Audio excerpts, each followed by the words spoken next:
Good morning. Welcome back to our second part of our Bible class that we started on Wednesday night. And just talking about just friendships, talking about relationships, talking about, being a part of the family of God and how sometimes we need to overcome the awkwardness. We need to overcome the kind of staying in our own shell instead of embracing everyone, embracing differences that people may have or different interests, and saying it's okay to have those conversations. Maybe you don't know anything about, sports, but you can still, you know, be happy for someone who wants to tell you about their team, whether they won or whether they didn't win, or a recent book they read, or whatever the case may be. And also last class we talked about the idea of just awkward moments, and some of us are awkward in our own different ways, but what we can't ever let happen is let our relationship with God be awkward because we push Him away for whatever reason. So this morning, let's get into another aspect of just, we're kind of just talking here of just seeing, some ideas of really what friendship looks like, because I think that's so important, not just for us to teach, young people how to be friends and how they need to accept everybody, but that's something all of us in the church, no matter what age you are. I think sometimes we get to a certain age and we feel like we sort of are satisfied with having the friends that we have, or you've come to the conclusion that, well, I don't have any friends, and so I'm never going to have any friends. We sort of close that gap off, and that's not God's intention for us. And so let's talk a little bit about friends. Maybe you're somebody who you look and you say, well, I got a lot of friends, or I don't have many friends at all.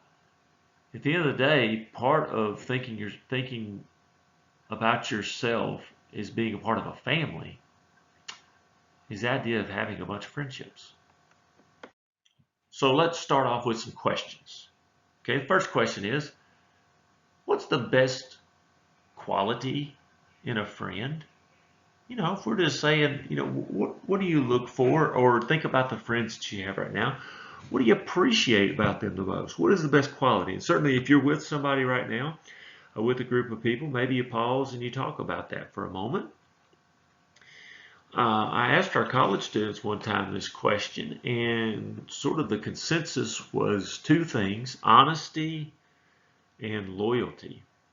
The idea that someone's going to tell you the truth, they're going to be honest with you, they're not going to be deceitful or talk about you behind your back, and the fact that they're going to be loyal in the sense that if you ask them for help, if you need help, they're there, and they're going to be loyal to help you with whatever needs you're going through.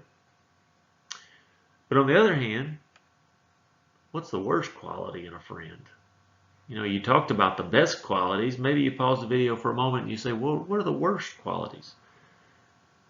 I think from the consensus of our college students, when I asked them, the biggest word was really selfishness. I mean, they said a lot of different things, but it ties up to ultimately the idea of people that are selfish, self-centered, only think about themselves, only looking out for themselves.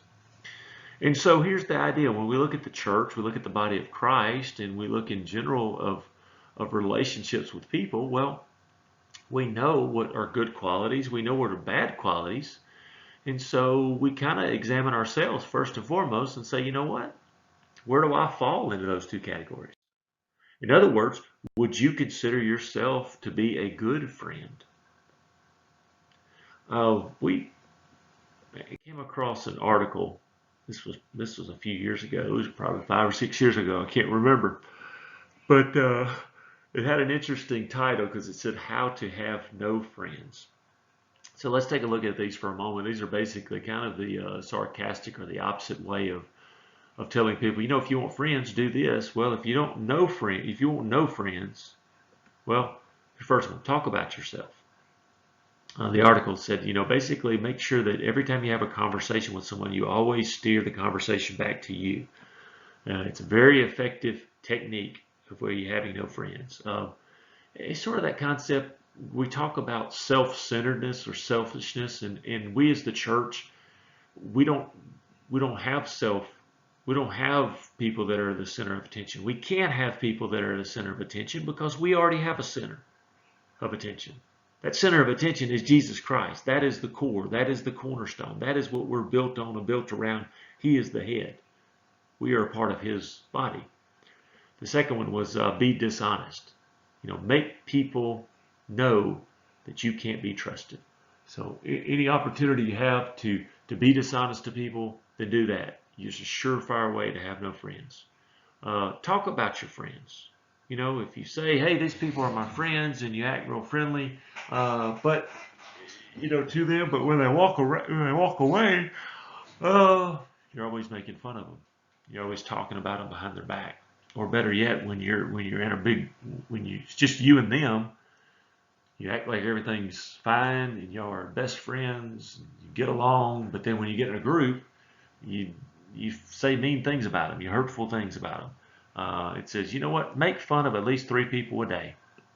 That's how you have no friends. Excuse me. He says, use your friends. If you want to have no friends, then you know what? The people that are around you, use them. In fact, only have people around you that can help you. Always ask people to help do things for you, but never offer a hand to them. Have no sense of humor. Never laugh at yourself. It's okay to laugh at other people. It's okay to make fun of other people. But if someone does it to you, you can't laugh at yourself. You got to be serious all the time. And then finally, pitch a fit on a regular basis. When things don't go to suit you, then just ruin it for everyone. A great example I always think about with this is if you get a group together, a couple families together, said, hey, let's go out to eat. Well, where are we going to go? Well, if you want to have no friends, then make sure you're the one that's very vocal and say, well, you know what? I'm only going to this restaurant, and if y'all don't go with me, then I'm not going to eat. Again, the idea of selfishness, of being self-centered, of thinking everything has to be about you. If that's what your life is about, number one, you're going to have a very hard time having relationships and good friendships with people. More importantly, you're going to find it very hard to get plugged in to a church and be effective in the body of Christ. Because people, we steer away from people that feel like everything has to be done for them and to suit them. Because at the end of the day, like we said, a part of the family is all working together. Maybe this is a way you ask yourself, talking about friendships, talking about getting along with people. What's the difference in these pictures? Take a look. 2 very different things going on here. On the right, you have people that are working together to construct a building. On the left side, you got, what we call the demo crew. They are tearing it down. 2 drastically different approaches that go into these 2 things. Demolition, it's all about tearing down. We have to clear this property, we have to clear this lot, so get it out of the way. Construction, on the other hand, is what? The whole purpose of construction is to build something, to build up something. In fact, that build up is a very familiar word in the Bible. It's called edify. It means we are to build up or to encourage each other. Here's the deal. When you talk about yourself or you think about who you are, this is not so much about thinking about other people and putting people in categories. This is about you. Are you a part of the demolition crew or are you part of construction crew? Because it is much easier to break something down than to build something up. It's easy to be on the demolition crew. If we were to show up one day and just say, hey, we got to knock this building down, bring your sledgehammer, bring your gloves, bring your tools, bring your trucks, bring your winches, bring all you want and just go at it. There's no a lot of thought process involved. It's just tear things up. But construction, on the other hand, it takes a plan. It takes people knowing what they're doing. It's a very specific skill set. And not only that, it takes weeks and a lot of times months. And hey, y'all understand very clearly, we just went through a 2-3 year building process. It takes time. takes a lot of time. Something that takes you 9 months to build, you can tear down in 1 week. And I think that's where we have to be very cautious of who we are and the things that we say, and very careful, because when you go and you start tearing down a building, you're knocking walls, and then all of a sudden in the middle of it, you say, whoa, let's stop. Maybe we don't want to do this. It's very hard to fix that back.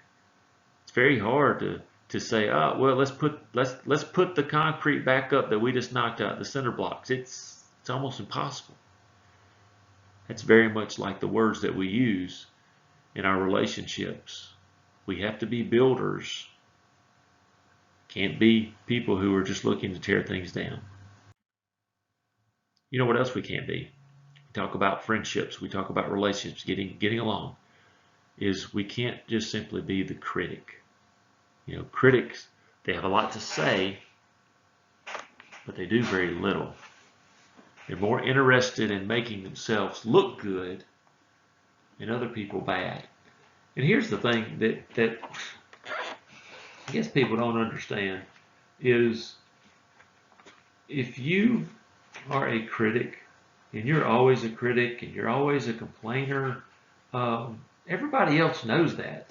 And sometimes you may be the last person to realize it. We pick up on people's personalities very easily. It's not a very hard thing to see someone who complains about every single thing. It's not very hard to figure out who are those that are encouraging, who are those that want to help. Again, this is sort of you looking on the inside and saying, who is it that I really want to be? Or maybe it's saying, what do I really want to be a part of? Or do I want people to really accept me? You can't say, hey, I'm going to complain about things all the time. I'm going to have a bad attitude all the time. I'm going to be negative all the time. I'm going to tear people down all the time. But I still want people to respect me. And people better, be my friend, because that's what we're supposed to do in the church. We're supposed to, accept everybody. So that means I can act ever how I want to, and you better accept it. That's not quite the way it's designed to work. We only can work together and be effective if we're all on the same page and we're encouraging each other. Again, that word edify. I put on the screen there Nehemiah chapter 4. If you remember, you have Ezra and you have Nehemiah and the cupbearers and things, and they feel compelled. Nehemiah feels compelled to go back and to build up the walls of Jerusalem after the destruction. And so he gets his fellow countrymen, they arise, and they're going to go rebuild the walls. In spite of the opposition, in spite of the abuse, the critics, they accomplished their goal. One particular passage, I just put Nehemiah chapter 4, verse 2 and 3. It says, and they spoke before the brothers, and they said, what are these feeble Jews doing? Will they fortify themselves? Will they offer sacrifices? Will they complete it in a day? Will they revive the stones and the heaps of rubbish, stones that are burned? And then Tobiah the Ammonite beside him said, you know what? Whatever they build, even if a fox goes up on it, he'll break down their stone wall. You got those that are, instead of chipping in, instead of jumping in and saying, you know what, this is what we need, you got people that just sit back in the background like these guys, and they're just complaining. They're mocking. They're tearing down. They're saying, you know what, even if a fox jumps on this wall that they're building, it's just going to come right back down. Well, we see who wins in the end. We see the determination of Nehemiah and the people and how they're able to build. Ask yourself, are you a critic? And sometimes that's not necessarily to say that we don't need to voice our opinions. We don't need to voice our concerns. But when we do that, we need to have solutions, not just being a critic. The construction crew. Our goal is to make sure everything runs as smooth as it can. Are you going to be a part of the construction crew at the Sycamore Church of Christ of building up the body? I found this quote once, Theodore Roosevelt. He said, it's not the critic who counts. It's not the man who points out how the strong man stumbled or where the doer of deeds could have been done better. The credit belongs to the man who is actually in the arena. whose face is marred with dust and sweat and blood, and who, if he fails, at least fails while daring greatly, so that his place shall never be with those cold and timid souls who know neither victory nor defeat. Here's one thing that I know for certain, and I've seen it because I've dealt with youth ministry and campus ministry for 20 years. It's very hard to get anything accomplished if people simply just want to point the finger and complain and be critics and not lend a hand. So what do you do when you have bad friends? You can sort of take this ever how you want, maybe, but you look at the church and you say, you know what, man, do we just have some bad friends? Do we have some people that need to be corrected? Do we have people that are not looking to edify? They're not looking to build up. How do we handle those things? As somebody who wants the church to be the best it can be in this town of Cookeville and Sycamore and be a shining light and example, how do we approach people? How do we handle situations? Just be reminded of what the Bible says. Here's 3 verses. 1 Corinthians chapter 15, at verse 33 and 34. Do not be deceived. Evil company corrupts good habits. Awake to righteousness. Do not sin. For some do not have the knowledge of God. I speak this to your shame. It's kind of interesting the way that he says, first of all, we've heard that evil company corrupts good habits. It's the idea of we got to be very aware of who we're around and the attitude that we have, the attitude of those that are around us. But even, that final verse 34, he says, awake to righteousness. That's the goal, is to be righteous. And he says, some don't have the knowledge of God, and I speak this to your shame. I wonder if that's partly Paul addressing the Corinthian church, which, as you know, is addressing a lot of the issues in the Corinthian church, is saying, you know what, these people don't know any better because you haven't taught them about the knowledge of God. You have allowed them to be this critic, this negative person, this demolition crew. And I think sometimes that happens in the church today. We're so afraid of confronting. We're so afraid of telling people that, you know what, your attitude's not where it needs to be. We need to help each other. We need to correct those things. We're so afraid of that conversation because we're afraid of what someone's going to say, what someone's going to do, that sometimes it's the shame is on us because we, as trying to be godly, righteous people, have not stood up to sin. Then you go back to Proverbs. And as we said in the last lesson, Proverbs is sort of, it's a wisdom. It's passing on knowledge. It's passing on ideas of how to handle a whole number of things. And some of those things are, in fact, a lot of them are relationships. So look at Proverbs chapter 22. Proverbs 22, verse 24 and 25. Well, it says, make no friendship with an angry man. And with a furious man, do not go, lest you learn his ways and set a snare for your soul.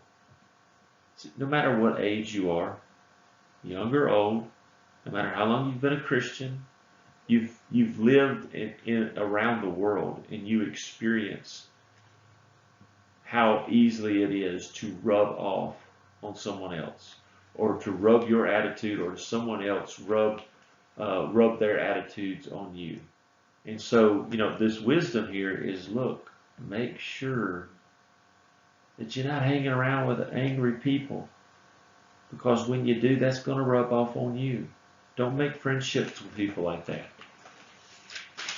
In Proverbs chapter 13, finally, at verse 20, he who walks with wise men will be wise, but the companion of fools will be destroyed.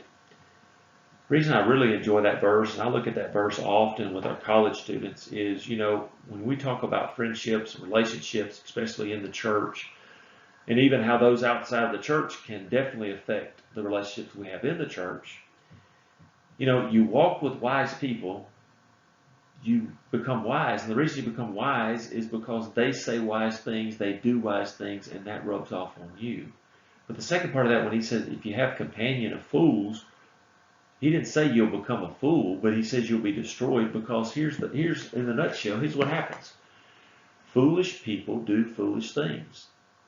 The problem with that is most people that are foolish and ungodly and self-centered, not very good friends, they have found ways that they do what they want to, they say what they want to, they act how they want to.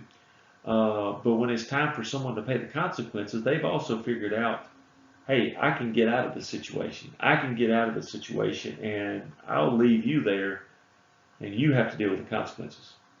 It's sort of like an illustration of, you get in the car with someone, there's four of you in there, three of them are not very wise people, they're very foolish people, so they're looking to do things that are against the law. Well, if they're already thinking that, they're probably used to doing that. And if you're not used to doing that, guess what? When they break the law and the cops come, they found a way to escape where you're not used to running away from the law because you're not used to breaking the law, breaking the rules. And therefore, guess who's there answering questions? Guess who's there is in the handcuffs? Guess who's there in the back of the police car? You. And it's all because you hang out with fools. Be very adamant and very attentive to the people that we surround ourselves with. In other words, I say, stop cutting my hair. Maybe that's what you should tell. If you have some relationships that are not very solid, that are affecting your relationship with people at church, or maybe even in the church as you and your group of people, maybe there's some things that need to be corrected as you listen to these Bible classes. Take the approach, if there's somebody in your life that is affecting you badly, that is affecting you negatively, maybe you just need to turn to them and say, stop cutting my hair. Y'all know where that's from, right? You know who should have said this, right? Samson.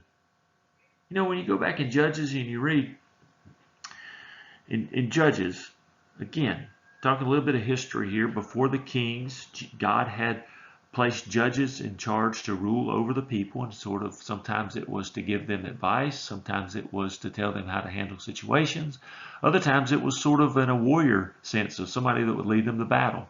That's certainly Samson's case. He was a great warrior. He's a very confident person and an arrogant person as well. You'll find that in a lot of the judges, sort of as you continue down the list of judges, you sort of kind of see they get just a little bit worse, a little more selfish about themselves, and a little less godly, to finally the people say, hey, we want a king like everyone else. Well, you read the story of Samson, and in chapter 13 of verse 5, he's told, or his mother's really told, as he was born, is, no razor shall ever come on his head. As long as no razor ever shaves his head, gets his hair cut, then he will be strong and he will lead and he will be able to defeat the Philistine people.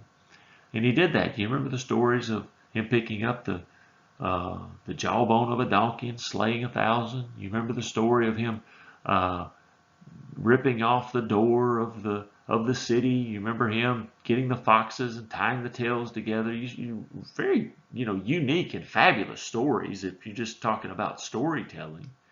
Very adventurous. But Samson had a problem. You read in chapter 16, he's in love. He has a friend in Delilah who he cares about, loves very much, and therefore his judgment is clouded. The Philistines come to Delilah and say, hey, find out what his secret is. Help us out. Help us defeat him. You find it and we'll pay you all this money. So as you start reading there in chapter 16, feel free if you want to pause the video and go and read that story. But what you find in that story is, Delilah comes and, smooth talking Delilah, and Samson says, if you really trust me, if you love me, you'll tell me your secret. And Samson tells her one thing, about the cords and the freshly bowstrings, and ties him up. And then what happens though? This is one of the strangest stories of friendship where, she ties him up. Then she says, the Philistines are coming, and he breaks the strings, and obviously that wasn't his secret. He still had his strength, and then she comes and says, oh, why did you lie to me? You don't care about me. You don't love me. And then he tells her a second lie, tells her a third lie and a fourth lie and keeps lying to her. She keeps, begging him. But the whole time you're reading that story and you're wondering, why does he keep telling her? Does he not realize everything that he's telling her she's actually doing to him so that he loses his strength? This tells you sometimes even how love or perceived love can cloud our judgment. So eventually Samson tells her the secret. His head's shaved. If a razor touches his head, he loses strength. And guess what? She gets his head shaved. And Samson lost his strength. He lost his freedom.